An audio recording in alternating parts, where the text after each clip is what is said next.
Recording. Yes, welcome everyone. My name is Anne Poelina. I'm a Nyiginawarra woman from the Kimberley region in Western Australia.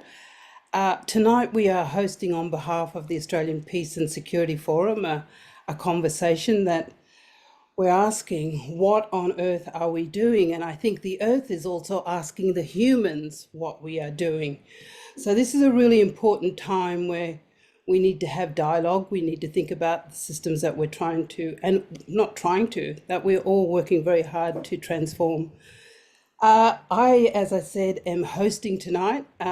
First time ever I've done hosting, so it's all a bit organic, but we work from peace to war. So let's see how we go. So this is a beautiful opportunity to come together from the Australian Peace and Security Forum and to have this dialogue. Many of you may have been privileged to read the report that we wrote, Too Hot to Handle.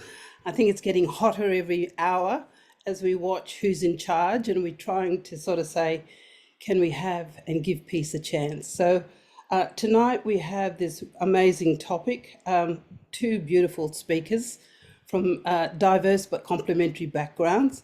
This is the story we're telling, is that we need collective wisdom if we're going to transform these systems, and each of us brings something to the table. So it's all about dialogue, but not just dialogue. How can we transform the situation in which we seem to have dually inherited and collectively made? So from that perspective, I want to introduce our two speakers tonight, and starting off with Penny, who is also a member of the Australian Peace and Security Forum. A little blurb here, Dr. Penny Sackett, Professor Penny Sackett, might I say, is a physicist, astronomer, and former chief scientist for Australia. Currently holds the title of Distinguished Honorary Professor at the ANU Institute of Climate, Energy and Disaster Solutions. Penny has a strong background in research, policy advice to national and local government, and the synthesis and communication of climate science and relational to energy systems. So Professor Sackett will discuss the impacts on recent climate supercharged events in Australia and how the current era of continuous and compounding crisis requires a dramatically different response from the Australian government in both mitigation and adaptation. So Penny, welcome to the floor, and thank you for your voice and your wisdom. And I will now pass to you. Thank you. Thank you, Anne. It's a pleasure to be able to speak to this group. I'm speaking from Ngunnawal and Ngambri land here in what is sometimes known as Canberra. I trust you can see my screen. Yes, people are nodding, good. So yes, I'd like to talk to you tonight about what on earth are we doing? And I'd like to start by having you imagine that you're a newly elected leader of a prosperous country, and you've received a report from your security and intelligence people telling you that there's been an attack, which is one in a series of more and more frequent and devastating assaults from the very same agent. And this particular attack has killed 5 of your citizens, and it's held 50,000 others captive for days in 15 towns across your country. Transportation routes have been blocked, schools have been closed, 800 homes have been destroyed. Now, in some areas, citizens were able to make hundreds of rescues, and in some cases, essential medicines have been delivered via drones. Would you, as a newly elected leader, consider that a major security threat, a major security occurrence in your country? Well, let's hope that Scott Morrison, oh, I'm living in the past here. Let's hope that our newly elected Prime Minister Albanese certainly heard that report, and let's hope that he is ready to take action as one would when hearing such a devastating report. Of course, this comes from the New South Wales floods, a climate-charged event in which people are still recovering. This is just one aspect of climate disruption, which touches nearly every aspect of our lives. And in fact, in the first pass report of the National Climate Risk Assessment, these areas of Australian life have been mapped out as being affected by climate disruption. We're waiting now for the second pass report, which we're told will inform an adaptation plan. But I think this plot shows you why the Australian Peace and Security Forum is so keen to think of peace and security as an integrated system. Everything is connected to everything else. And we're going to hear, of course, about how our health is affected by climate disruption in the second half of this webinar. Well, you know that climate disruption is caused by global heating, and it is an existential threat. Its effects are being felt, they're being reported. The science is clear and has been communicated widely. And importantly, I think most of the important solutions are already at hand. We know what to do, we have the solutions, and they would work if we implemented them. Furthermore, they're cost effective. But our species, Homo sapiens, is not responding proportionately to that threat. So let's start by asking, where on Earth are we? Where are we at this moment? Here's a plot of global temperatures. That is the difference between temperature and that in pre-industrial times, going from 1970 on the left to 2025 on the right. Clearly some fluctuations, but you see the clear trend upwards. And indeed, as you know, last year, the Earth had an average warming of more than 1.5 degrees above pre-industrial times. Now, although that doesn't mean that the underlying trend, the trend line may not be at 1.5, as I'll try to argue to you, and I think most climate scientists would agree, 1.5 degree of global heating is now inevitable. This will happen. This is part of the future that we now must face. But zooming out, as astronomers like to do, to look at a much longer time scale, here 800,000 years of temperature fluctuating with the in the blue line, and CO2 concentrations in the atmosphere fluctuating in the orange line, the two of them broadly tracking one another. And you can see that the Earth system has undergone major state changes over long periods of time, as it's gone from ice ages to interglacials, then back down to cold ice ages again, back up to interglacials again and again and again. This is not new, but those changes happen over hundreds of thousands of years. What is new is on the very right part of this plot, which is the present. And suddenly you see both the temperature and CO2 concentrations shooting rapidly up in the blink of an eye. And in fact, this plot was made in 2017, and I've updated it with the blue dot and the orange dot to show you just how much it's changed from 2017 to 2025. Ice ages and interglacials are separated by about 5 degrees Celsius of average global warming. We've now changed the Earth's temperature by a quarter of that amount already, just in essentially about 100 years. Except we're not going back down to an ice age, we're going up into new uncharted territory. So what has that meant for Australia? Well, I'm sure everyone on this webinar knows full well that one of the things it's meant is longer and more intense heat waves. Here's just one diagram showing this from the Bureau. What you're seeing is the percentage of total land area, the percentage of Australia in any given year, from 0 at the bottom to 100% of Australia at the top, that has experienced a maximum temperature in that year that was in the top 10% of all maximum temperatures that the Bureau has on record since 1910. And you see a dramatic increase, particularly after about the year 2000, where major fractions of Australia are experiencing their maximum temperatures simultaneously in many years. And of course, other implications have been the increase in dangerous fire days, which is particularly worrying and led to Black Summer. And we will see another Black Summer, unfortunately. In the South, winter has generally seen much less rain, whereas in the North, summer has seen much more rain. Marine heat waves are getting longer and more frequent. And rainfall is not only becoming more intense, but occurring in shorter periods. And that's what's particularly linked to the flooding, including the flooding that we've recently seen along the eastern coast.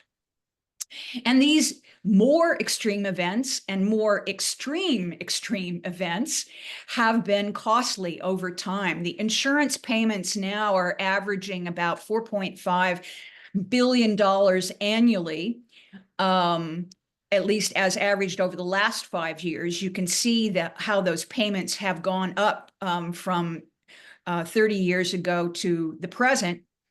But unfortunately, not all those losses are insured. Many people are uninsured or underinsured. And so that has led to at least another 1.5 billion in annual losses. These losses are now approaching 1% of Australia's GDP. That's where we are. Well, where on earth are we going? Well, we know what causes climate change, global heating due to increased greenhouse gas emissions in the atmosphere, predominantly CO2, but also nitrous oxide and methane. Now here we just see the annual CO2 emissions color-coded by world region from 1750, where they look as though there's zero on this plot, to 2023. And you see this rapid increase in humans emitting CO2 into the atmosphere. And I've marked my approximate birth year just to say that most of these emissions have been put into Earth's atmosphere since the time that I've been on the Earth. This is remarkable. This is unbelievable to a scientist to think that this much change has occurred in one human generation. And I'm sorry to tell you that these emissions and our trajectories mean that we are headed for almost 3 degrees of global warming at the current time. What you see here is a plot of emissions, now CO2 equivalent. So now we've added in the methane and the nitrous oxide, going from 2015 on the left to what we imagine might be the case in 2035 on the right. So we're in the middle. We're at 2025. And that black line is the emissions. That jagged black line is the current emissions. And then there are shaded regions, shaded in green, shaded in blue, and various shades of pink and apricot. And those are what scientists believe need to be the trajectories of emissions if we would like to have a reasonable chance, and I believe in this case, reasonable just means 50-50 for the 1.5 degree world, stabilizing the climate at 1.5, the blue range for 2. But when you look at the top of the diagram, you see that that is not where we're headed.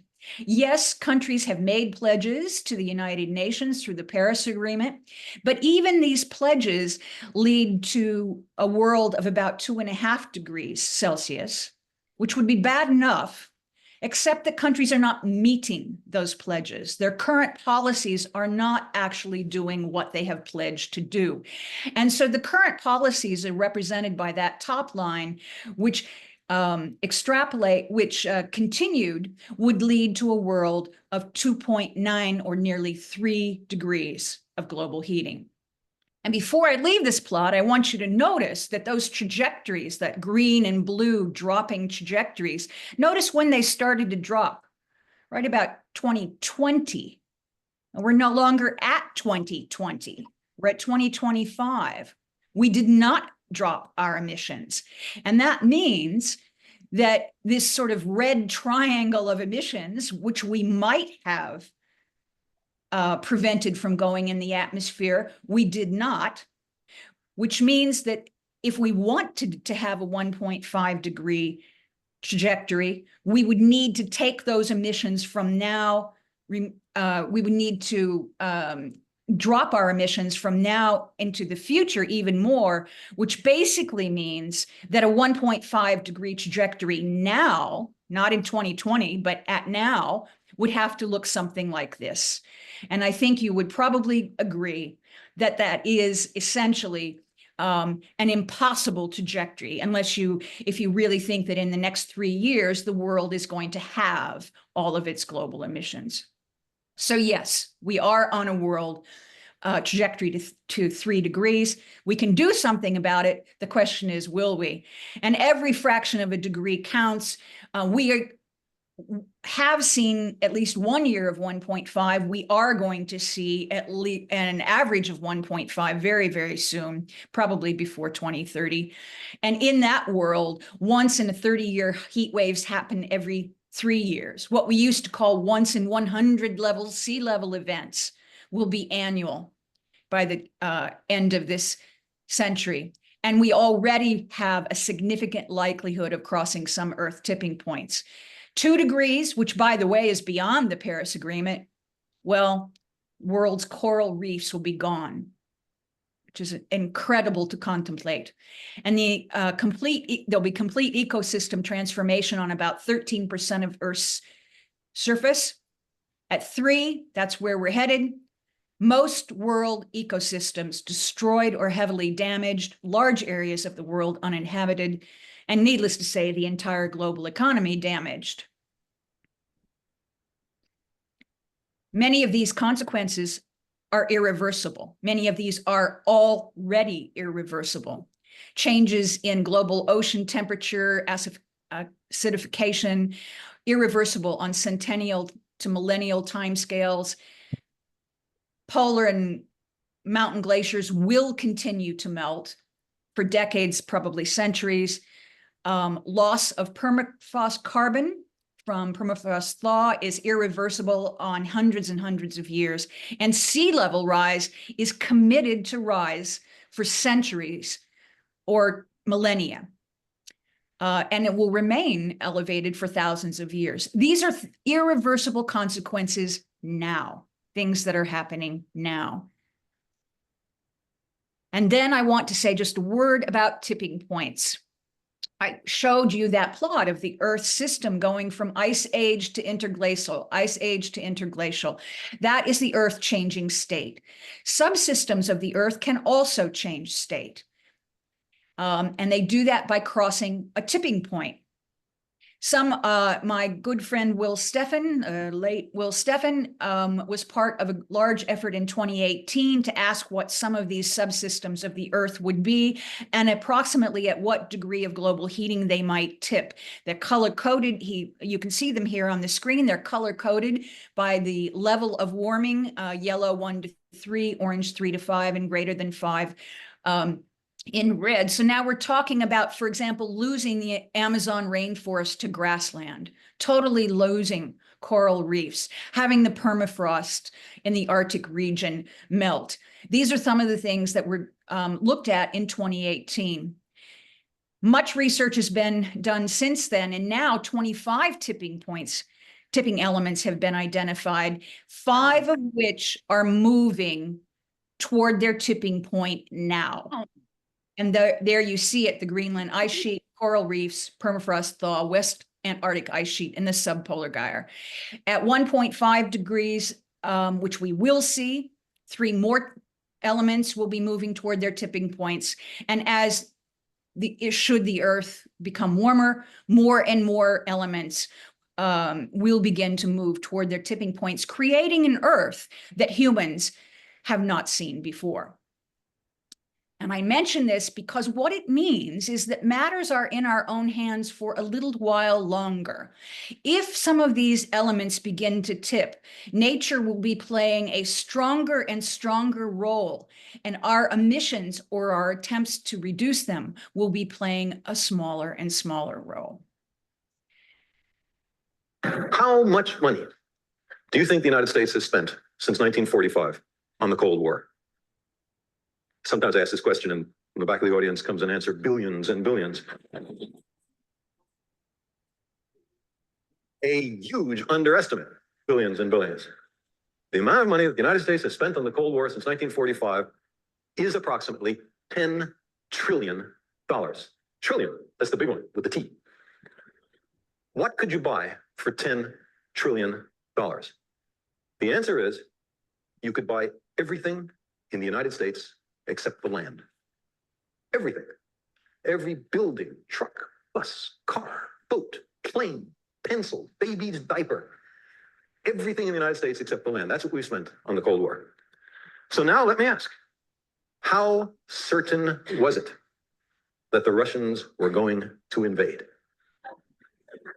Was it 100% certain? Guess not, since they never invaded. What if it was only, let's say, 10% certain? What would advocates of big military buildup have said? They would have said, we must be prudent. It's not enough to count on only the most likely circumstance. If the worst happens and it's really extremely dangerous for us, we have to prepare for that. Remote contingencies, if they're serious enough, have to be prepared for. It's classic military thinking. You prepare for the worst case. And so now I ask my friends who are comfortable with that argument, including the editorial page of the Wall Street Journal, why doesn't that same argument apply to global warming? You don't think it's 100% likely? Fine, you're entitled to think that. If it's only a small probability of it happening, since the consequences are so serious, don't you have to make some serious investment to prevent it or mitigate it? So there you have it in 2 minutes, an astrophysicist far more renowned than myself many, many decades ago, putting the case clearly, a case that is stronger today by far, and yet still remains unheard and certainly unacted upon. What on earth are we doing? Carl might have asked. Well, it's interesting. I just checked last week on the web and I typed in the search engine, Save the Planet Solutions. And guess what I came up with as what the media is reporting we are doing or we could do to address this issue of global heating and climate change. It's been suggested, and I have links if you want to read these. We could eat insects and worms. We could study the microbes that live in the sludge of our home. We could sell as much gas to Asia as, quote, humanly possible, unquote.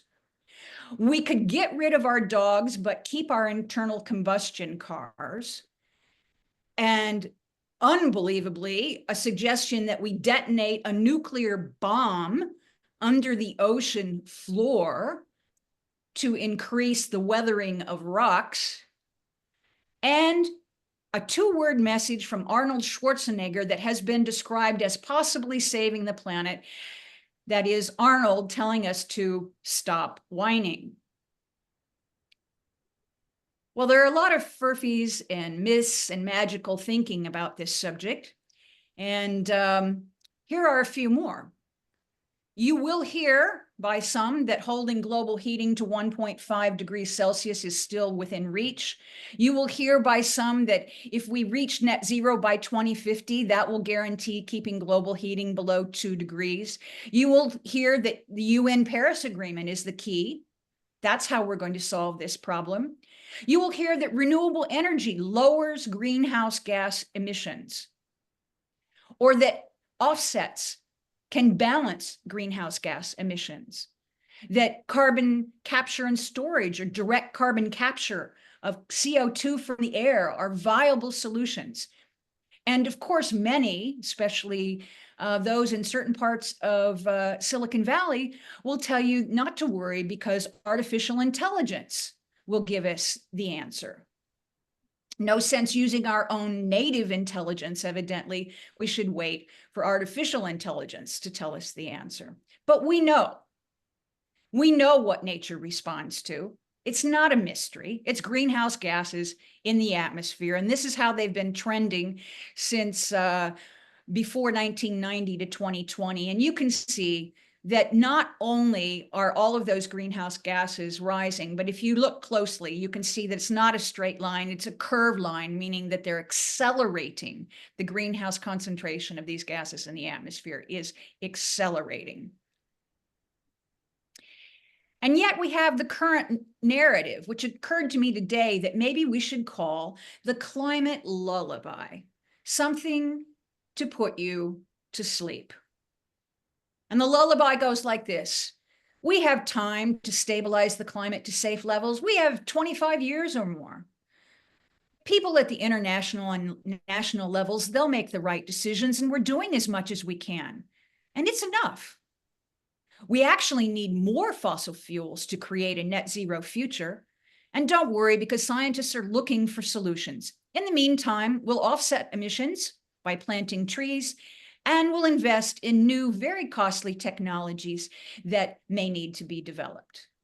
There's the climate lullaby, which is basically wrong on every level, and of course is meant to tell you that you needn't worry and that the status quo is just fine. And indeed, the status quo is what Australia has been doing. Here are the emissions emitted within Australian borders from 2005 to 2024. These are the government's own data. And what you see is not actually the emissions, but how much the emissions have changed since 2025. So if they haven't changed at all, it'd be 0 on that plot. And the only sector that the Australian government says is actually reducing its emissions is the land sector, which basically means that Australia isn't engaging in as much deforestation as it used to. Okay, that's basically what that line means. But in every other sector, in agriculture, in waste, in electricity generation, in transport, every other sector is basically emitting the same emissions now that it did in 2005. But the Australian government finds it very useful to count in that green line when it's talking about total emissions, even though the methodology that leads to that is a matter of considerable discussion. Here are the domestic emissions in 2024 in absolute amount. Electricity, you're not surprised, is a large source of Australian emissions, but that's actually kind of a good story for Australia. Those emissions are coming down as we begin to phase out coal. But notice that even if we had totally renewable energy and electricity generation, we would still have a lot of emissions left in transport, in stationary energy that basically doesn't come from electricity, it's gas mostly, agriculture, and in fugitive emissions, which is nothing more than letting methane and CO2 escape from deep within the earth from where it's been buried into the atmosphere because we like digging things up. So there's a lot of work here to be done.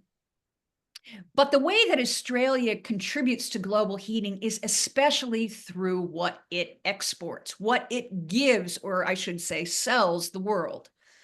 Coal, the top, and gas at the bottom.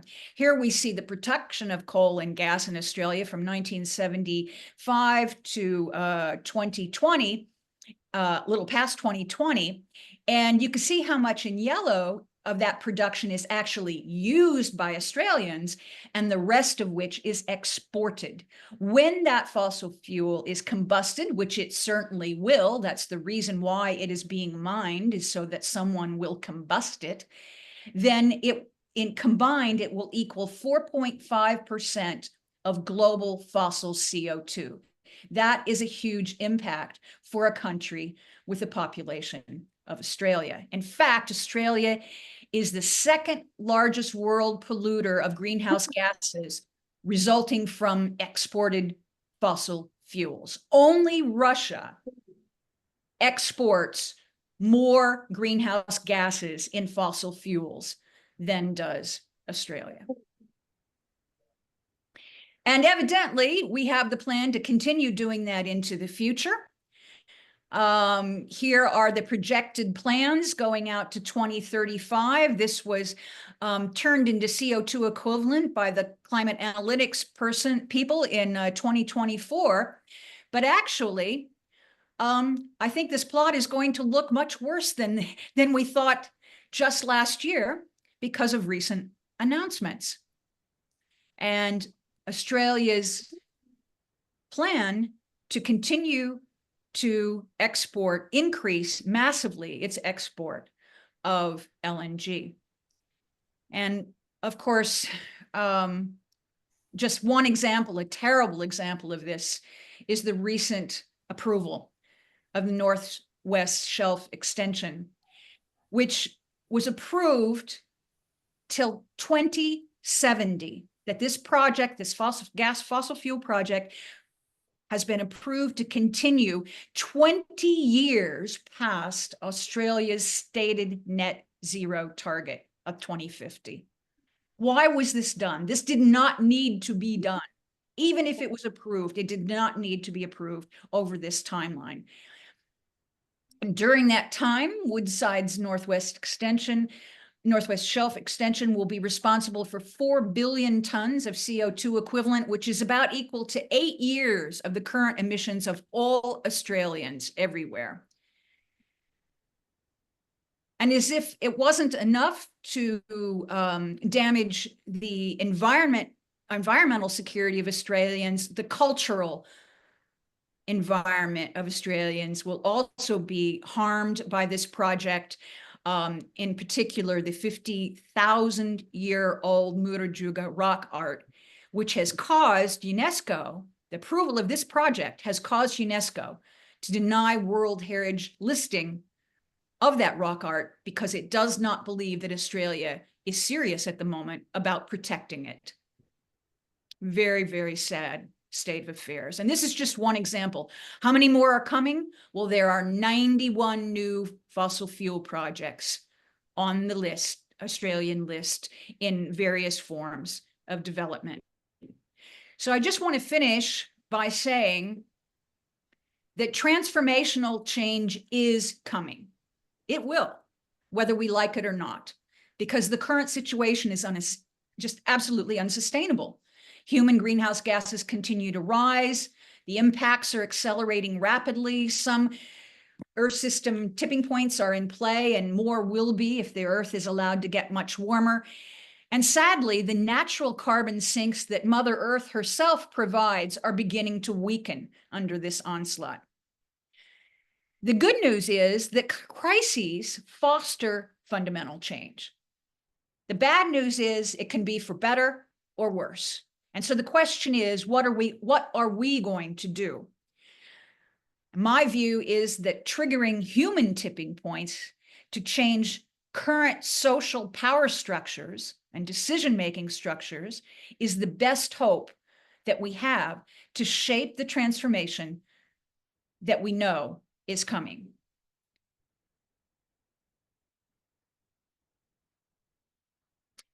And so in my view, this is my last slide, this transformational change should include a comprehensive Australian peace and security strategy that includes human security, climate security, economical security, as well as regional defense security.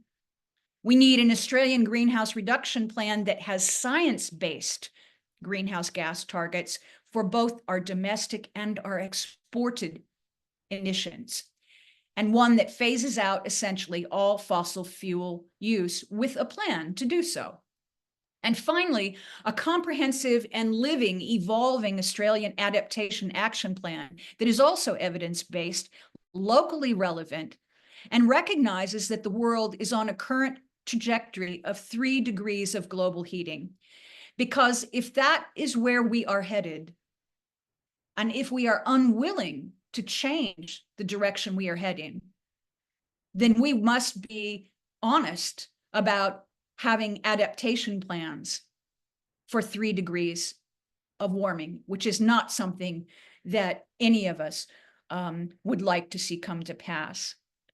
That's what I had to say to you today. I thank you for listening, and I look forward to your questions at the end. Thank you very much for giving me the time. Thank you, Penny, for that. Yeah, it's a very big question. What are the humans doing?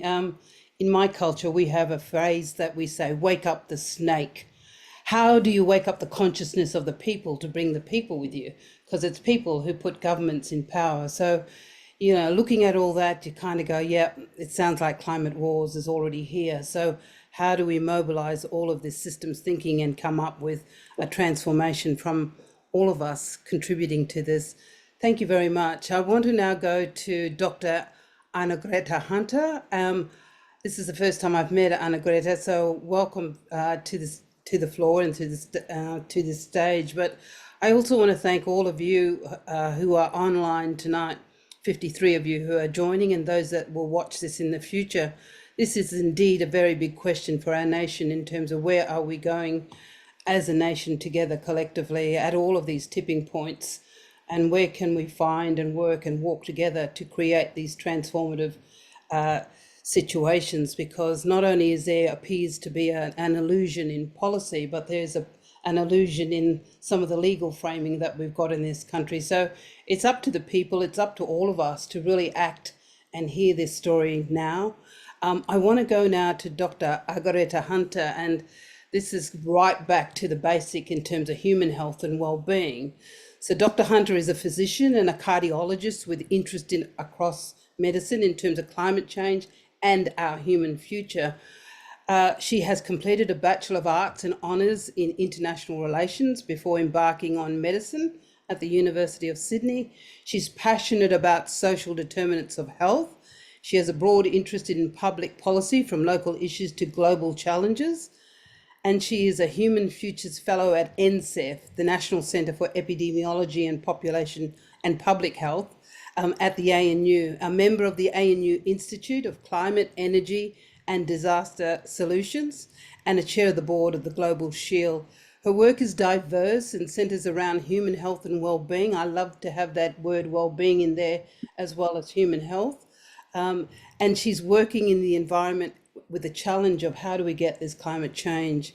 Dr. Hunter will describe the relationships between the biology of disease, the social determinants of health, and the environmental influences. She is convinced that climate change impacts present an opportunity to improve healthcare and reduce environmental impacts. So thank you very much, and I'll give you the floor. Thank you. And thank you so much for that very kind introduction. And Penny, that was an extraordinary talk. So it's a real privilege to follow on and to be part of tonight's discussion. I'd like to start by acknowledging that I too am on Ngunnawal land and that the land has not been ceded. And I'd like to actually start by acknowledging that the knowledge that has been shared by the Indigenous owners on this nation, I have found to be extraordinary in how I think about the future, the current, the past.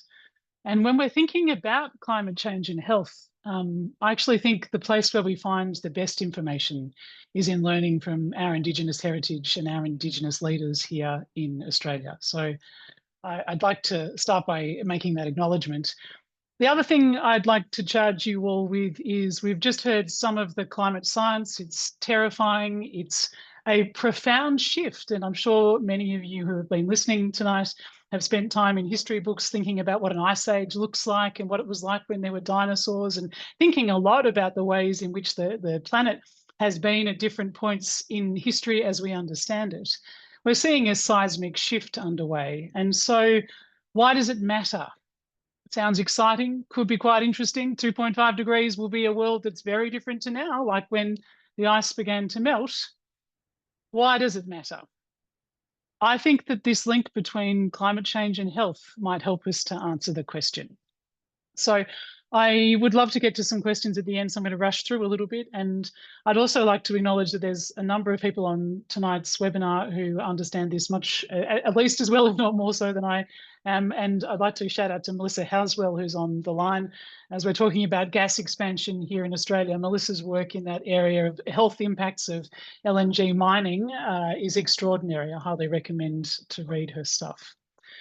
So I got interested in this area of health and climate change because I'm a cardiologist and I watch people, and I've been part of people's lives looking after communities in regional New South Wales and in the big cities in Sydney and Melbourne.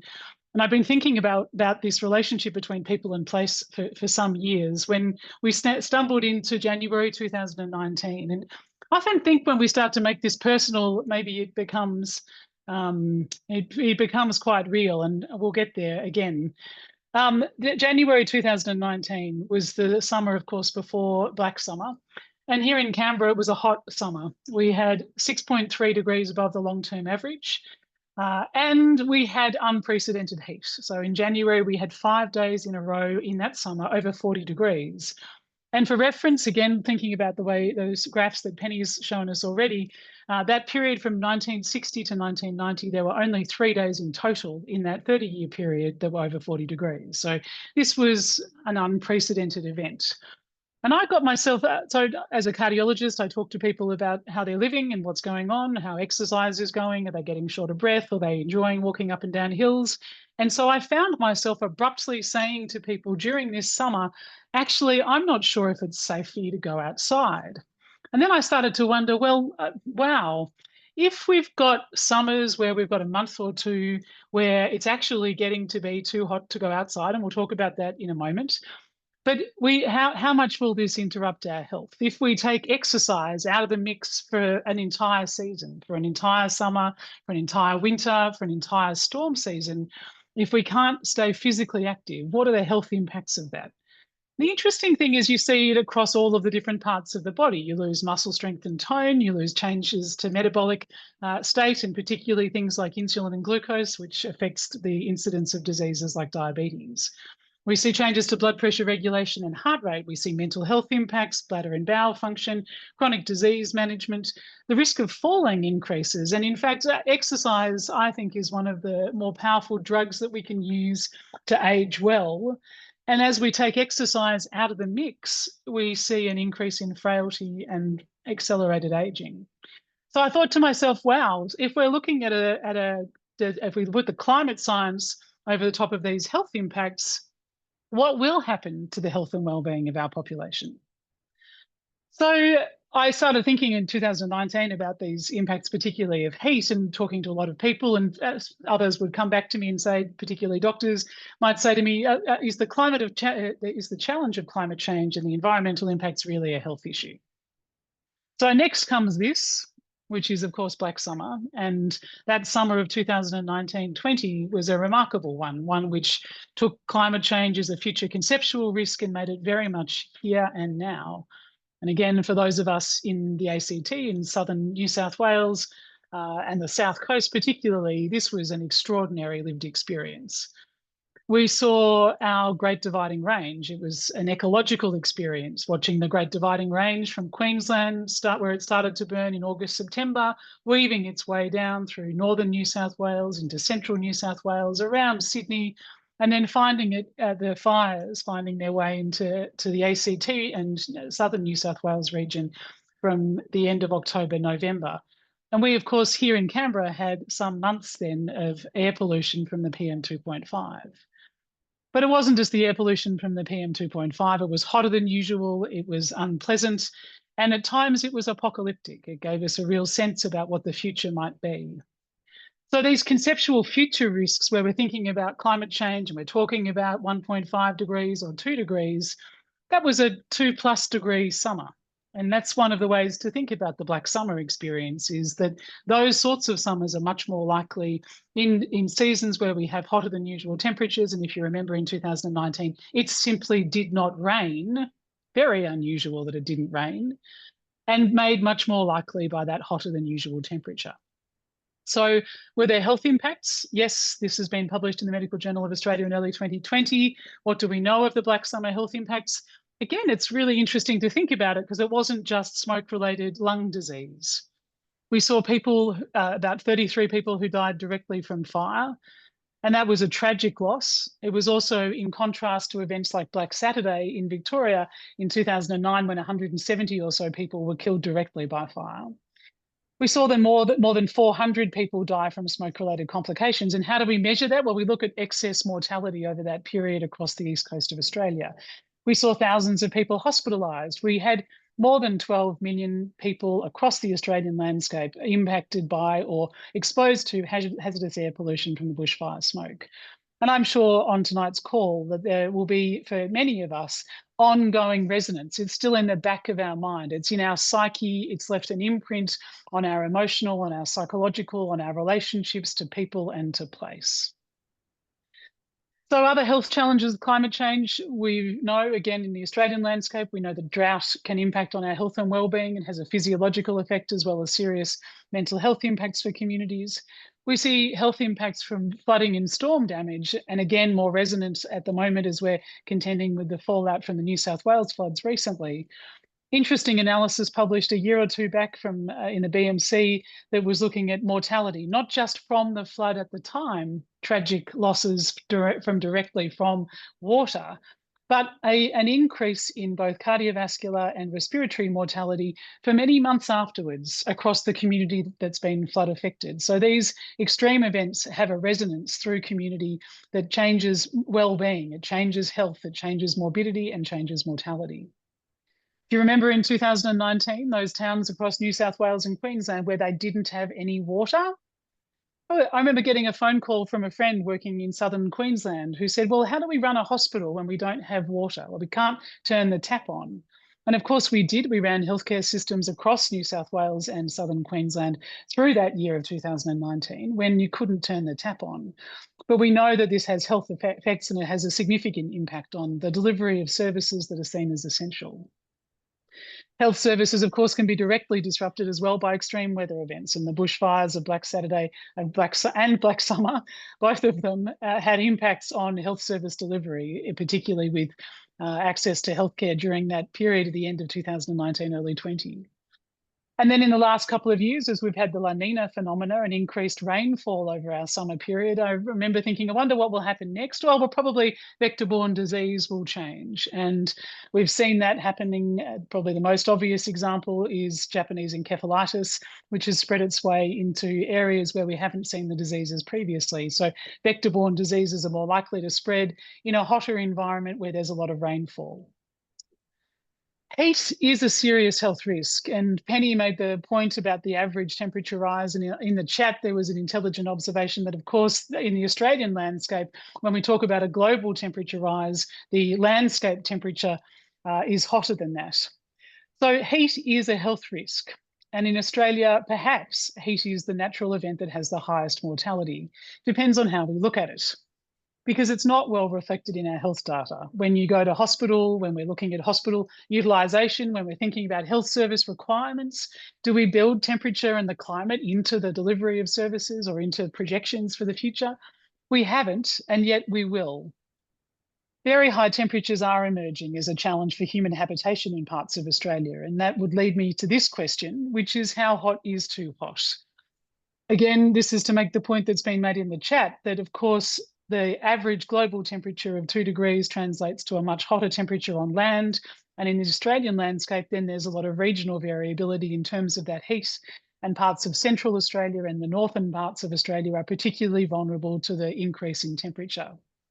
How hot is too hot, doctor? How hot can I live? Where can I live when the temperatures are high? The answer is we're still working on that. And it's not a defined number. It's not 35 degrees, because we need to take into consideration the humidity. And so that combination of temperature and humidity adds layers of complexity into how hot is too hot. But we do know that heat impacts across all range of different forms of our function. It can cause cardiovascular disease and heart attack and contribute to people dying. You can die directly from heat exposure. You can develop renal disease. And across the world, we see a rise in renal disease in people who are working outdoors in hot environments. We know that it has a mental health impact, and that mental health impact is significant. We see particularly loss of overnight cooling and hotter than usual overnight temperatures, translating to real change in how we relate to each other. Intimate partner violence, family violence rising during those hotter than usual periods. So we will see this question about how hot is too hot. Is 50 degrees too hot? Is 55 degrees too hot? Is it difficult to live in parts of Northern Australia when we get to 40 degrees for a period of summer and there's very, very high humidity? And the biological reality is the answer to that question, it's very hard to live in that environment. So a couple of years ago, we were wondering about the way in which we account for these environmental variables, and we made this somewhat provocative statement that maybe adding climate change to death certificates. We weren't really saying put climate change on a death certificate, but we were saying, let's put these environmental variables into our understanding of health and well-being. Let's understand that temperature, both high temperatures and low temperatures, that air quality, that extreme weather events, the exposure to floods, to fires, to smoke will influence our health and well-being and should be accounted for in the way that we think about diseases and the way in which we think about prevention. And so that's the argument for the paradigm shift. And as the climate changes, health will change in its view of the environment, I think, in significant ways. And this is the model that I've been talking about for a little while, where we think often when we talk about healthcare, or we're thinking about disease or illness, we're thinking about biology of disease. We put labels on it like hypertension or diabetes or heart disease or cancer. We understand what's happening on a cellular level. We understand the physiology and the pathology. And the biology of disease is a robustly scientific model that's informed medical and healthcare practice for a long time. Totally core business. And yet when we're working in healthcare, working with people, working in lives, we rapidly appreciate that these social determinants of health drive the biology. They can be protective in reducing and changing the ways in our vulnerability to different diseases. And they also change the way in which different disease processes will play out. So that's things like our level of education, our access to housing, our level, the geography, and the work that we do, the relationships, our cultural and spiritual well-being. That's the biopsychosocial model. It's been around for a long time. It's a really valuable prism through which we should see healthcare. And yet, even with that, we're not always great at, I think, at acknowledging those social determinants and their key importance. There is, of course, another layer, which is the environmental influence. And I think we've probably ignored it because, again, referring back to the diagrams that we've seen earlier with Professor Sackett, the climate has been stable. We haven't had to think about the way in which the climate interacts with us as a biological entity.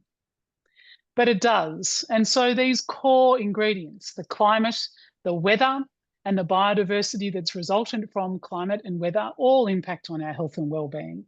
And I'm a cardiologist, so I try to keep things fairly simple. I can only remember a couple of things on a list. I think these are the core ingredients. I think we need to pay attention to them. We need air to breathe, we need food to eat, and we need water to survive. And these are all core ingredients that come from our environment.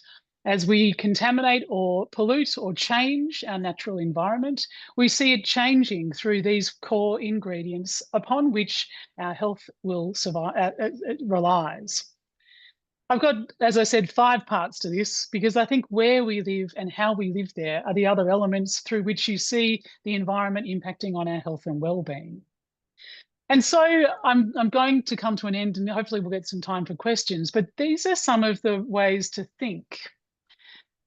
Penny's given us a list of policy areas where we see opportunities for change in terms of our capacity to act on climate change to decrease our carbon emissions. And we talk a lot about the energy transition, the need to transition to renewable energy. As we do that, it's easy to argue that there's a strong health case. Do you remember at the beginning I said, why does it matter? Well, you can see the benefits early on by getting rid of burning fossil fuels, that you improve the air pollution in a local region. And so that actually has a measurable benefit for the health, particularly the chronic disease population in that area. Instantaneous win for health and well-being through air. Similarly, by thinking about our energy transition and reducing our local pollution, we can think about the importance of food and water. The where and how we live elements are pretty interesting too, because again, when we're talking about climate change, both mitigation, what we do in our domestic environment or what we're doing with our built environment structures in cities and in towns and in businesses, we're thinking about energy, we're thinking about energy utilization. These questions of where we live and how we live are fundamental to our health and well-being. Transportation, if we're moving away from burning fossil fuels for transportation and we're moving towards an active transport model, we see significant benefits from a health and well-being perspective because we know that increase in physical activity has real benefits for us all. This question of the built environment, and I confess this is how I ended up thinking about climate change, was the built environment, the cities that we live in, the structures that we find ourselves, and the way in which that intersects with our health and well-being. The built environment is central to protect us from climate change, and it can also significantly exacerbate those climate change risks. And the solutions, I think, are complex. Agriculture, again, another opportunity for mitigation and for adaptation in terms of the way that we respond to the changing climate.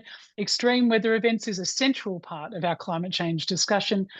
Economics and finance, social security and care, all feeding into this social environment, the how we live, the cities, the towns, the communities, what work we do, the way in which we organise our time, which can change our carbon pollution, our need for energy, the way in which we relate to each other, and the things that matter. Employment, work, education, these are all climate change issues, and we can bring climate change into any policy area. And we can bring health into any policy area. And the intersection between those elements can give us quite a profound, I think, insight into that first question. Why does this matter? People and place are deeply interconnected. Let's learn from our First Nations voices across this country just how crucially important that is. So this is my last slide. Health, well-being and climate change, I think, is a useful compass for our uncertain times. It's a great focus for climate change mitigation, and it's also a great focus for adaptation strategies when we're thinking about health and well-being. Climate change mitigation is informed through, can be nicely, richly informed through health and well-being lens, with so many co-benefits from mitigation activities. We also see that health and well-being are central to adaptation as we're imagining how we might live in a 2.5 or a 3 degree world. And I think we do need to do that. What are the elements that will allow us to lead a quote unquote good life? And yes, that is the question. How do we live as the climate changes? I'm going to leave you with my favorite line, which is that I think caring for people and place with this intergenerational lens, not just imagining where we sit today, but with an eye to the future, an eye to our grandchildren and to the generations ahead, understanding the generations that have been before us, and using the combination of both science and imagination to inform those decisions that we make today. Thank you, Dr. Hunter. That was very, very well spoken, and it just triggered so many things in my mind. But I want to thank you for acknowledging the ancient wisdom in this land of our peoples, and that we have lived with the Ice Age, and that this ancient wisdom needs to be factored into the systems thinking and the complexity in which we're dealing. Otherwise, we will meet our demise. From that perspective, we are very close to finishing the webinar, but I want to invite those of you that are able to stay for another 5-10 minutes, particularly if you have questions for our two wonderful speakers tonight. And those of you that need to go, thank you for your time again. But I think this is really, you know, as I always say, a start of a conversation, and the conversation of what can we learn from the past? How do we dream for the future, but how do we act in the now? And I see a lot of my colleagues online who understand that frame, and how do we do this collectively together? But there is ancient wisdom across the whole planet from Indigenous and Native people, and we're coming with this as a gift of love to our fellow human beings to say, wake up the snake, wake up your consciousness. How do we walk and work together? Because time is becoming very, very finite. And how do we dream for our young people living now and into the future that they can have a future, and that we have been good ancestors and work towards that greater cause. So those of you that would like to stay behind, I have seen that there have been dialogue or questions and answers happening on the chat sheet. But I just want to say, yes, please do stay for another couple of minutes, 5 to 10 minutes, because this is a moment in time where you have Penny and Arnagrette at the table. And please, I'm trying to read this. As I said, this is the first time I've been hosting, so I'm not sure if you put your little hand up or how we do this, Ross. But I just want to give you all time to just think, what is the opportunity to ask me or Arnagrette a question. Thank you.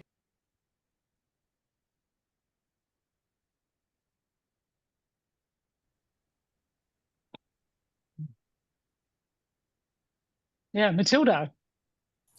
Yes, thank you, first of all, to all of you, Anne and Penny and Arnagrette. I just feel like everything that was presented was so well-spoken and constructed for understanding the science and the reality and the urgency. And so I guess what I want to ask, which is picking up from a couple of the comments in the chat, is how do we get this message to land with policymakers? So what are the kind of maybe key things you think that could be prioritized to do as concerned people in terms of getting the government and parliament to understand what needs to happen next?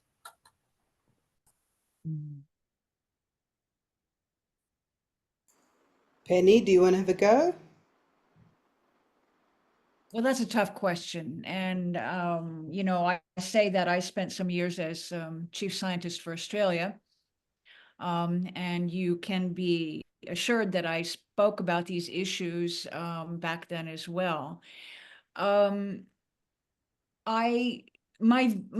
personal view is that most politicians believe in climate change. I think they have some basic understanding of the science, but I don't think they understand the urgency. I don't think they fully understand the consequences. And in particular, I think they have been listening to the lullaby. And the lullaby is a convenient thing to listen to when you would just rather go to sleep. And I was, you know, taken by Anne's wake up the snake. I think I'm going to be using that again. And that's exactly what we need to do. Is I think that's, you know, a metaphor here for what we need to do. We need to wake up that snake. And I think there'll be many ways to do that. Okay. I don't think there is one way to do that. Different people will approach this differently. One thing that I think has to be common to everything is that we work together, that you don't try to do it alone. It's too isolating. It's too difficult to do it alone. And the other thing is that I think we have to make it clear that this is not just an issue for the next election. All right. We have to take this out onto the streets. We have to take it to Parliament. We have to take it to museums. We have to take it to every venue and make it clear that this is not going away, and that we place it at such high level that it is underlying all of our thinking. At the moment, I must say that it appears that the government has given more security to Woodside than it has given to the people of Australia. And that makes me very, very sad. And I think that we ought to take that message to them. But as I say, it'll be done in different ways. And the Australian Peace and Security Forum is looking to help do that and wants to have community conversations with you all about how that could be done. Yeah. One of the reasons I think it's important to talk about the health impacts of climate change is that health is a good political discussion. People vote for health, they care about health. It's always in the top couple of political agendas for any election, either state, federal, or otherwise. And so making this case, I think, for how we live and where we're living is a really important part of the politics of the situation. We know, I agree completely. There's no one size fits all approach to this. And if there was an easy solution, someone probably would have done it. And there's lots of people on this call who've spent lots of time talking to lots of people about this issue, and we don't seem to have achieved change. And so it's a really interesting question to ask why the politics is lagging so far behind the science and the understandable concern. And I do think bringing it back to the human experience, I think the Black Summer experience changed how we think about climate change because we understand it. I think the sequential floods are, again, changing how we think about it. But I'm going to say I think keeping it human is important, the way in which it affects how we live and how we care for each other, the relationships that we have, the work that we do. It will impact on the diseases that we have and our life expectancy. And those things are resonant generally with politicians and with communities. But I personally think it's the politics of intergenerational change, which is one of the most important arguments. You know, climate change is not a future risk. It's here now. It's going to unfold across the rest of my life. It's already impacted probably on every single person on this call. It will have impacted you. Everyone here will have been exposed to an extreme weather event that has the potential for the tiniest change to your biology and the changes to your disease profile into the future. So it's an interesting way to think that people in place are so deeply related. And the earlier we can begin to pay our attention to looking after where we are, not just for now, but for the future, thinking about what it might look like. 2073, I'll be 100. What does the world look like when I'm 100? Can we imagine that space? And so I've been talking a little bit about the need for science and imagination.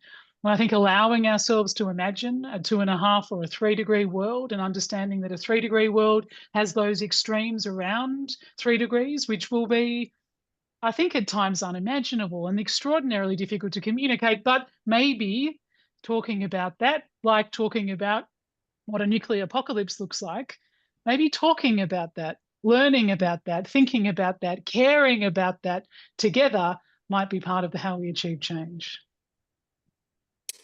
Thank you very much. Yeah, no, it's a very big topic. I mean, you know, we talked a little bit about indigenous ancient wisdom and, you know, what we were doing before the white folk turned up.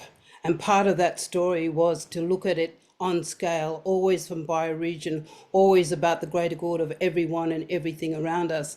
So some of that systems thinking needs to come back into planning and development and investment, because there really is a need to look at place-based, I'll say democracy, but leadership and governance, and how do we work with the oldest ancient wisdom on the planet to look at how we right size what we're doing. So it is about collective wisdom. It is about all of us dreaming that we can have a future for those children not born yet, let alone that are existing now. I think one of the big things for me in my going down time is to look across our nation and see that what we have at the moment is our young millennials, who are the majority population. How do we wake them up? Because there is an opportunity for a true revolution just in terms of just getting young people awake, because we are spending their future. We are bonding them into debt that they cannot remove themselves from. There is illusions of probity at every level of government. Last year, when I had the position of Commissioner of Water right across the country, the biggest thing that was missing was trust capital. We need to build trust amongst each other. We need to believe that we can do this. We need to be very, very conscious in our place-based regional governance levels that we can work together, we can walk together, we can continue to dream together. So these conversations are very much needed, but what you're also talking about is the destabilization of energy systems that hold the balance of this planet that we continue to extract and consume. Speaking to the most intelligent people I know, which is my elders, who say, let's sit on the ground, they say to me, what is happening is because greed has got them beat. The more money. And when you look at this, and a friend of mine published an article the other day, Peter Reason, and he's saying what has happened in this 30-year trajectory of how we have destabilized the whole of the planet. But more importantly, how do we stand together? Because what has happened is a result of colonialism, capitalism, and this search for productivity, produce at the cost of capitalism. And what we need is a different way to put all these value sets together and think very clearly and slowly What does it take to grow a good and decent human being? Values and ethics are very much at this coalface, and that is what we're talking about when we say wake up the snake. How do we work together, build this well-being? Because it ain't going to come from the politicians unless we mobilize the human spirit to understand that what we need to do now needed to happen 25 years ago. So I am reading all of your beautiful faces and looking to see, is there anybody else putting up their hand for a question right now? Because this will be online, this will be available through the forum, and I hope this is part of a continuing dialogue. But it's not just fellow Australians, it's us as human planetary citizens, because we have only one home. And if we don't right size it and do well, as I said earlier, without indigenous wisdom helping to frame the challenges and the opportunities going forward for the future, we will meet our demise. So is there anyone who has a question that has not had a chance to engage with us before I close it? No, but yeah, once again, Arnagrette, beautiful to meet you. Lovely to hear your words. Penny, you're always the staunch climate warrior in our team. And just thank everyone for being here, holding this space. Let's dream together and walk together and work together and transform the systems that are failing us at the very top of the tree, because this needs to be bottom-up governance and a way to dream again. Thank you all. Thank you, Anne. Superb. Thank you, Anne. Thank you, Arnagrette. Thank you, Thanks, everyone.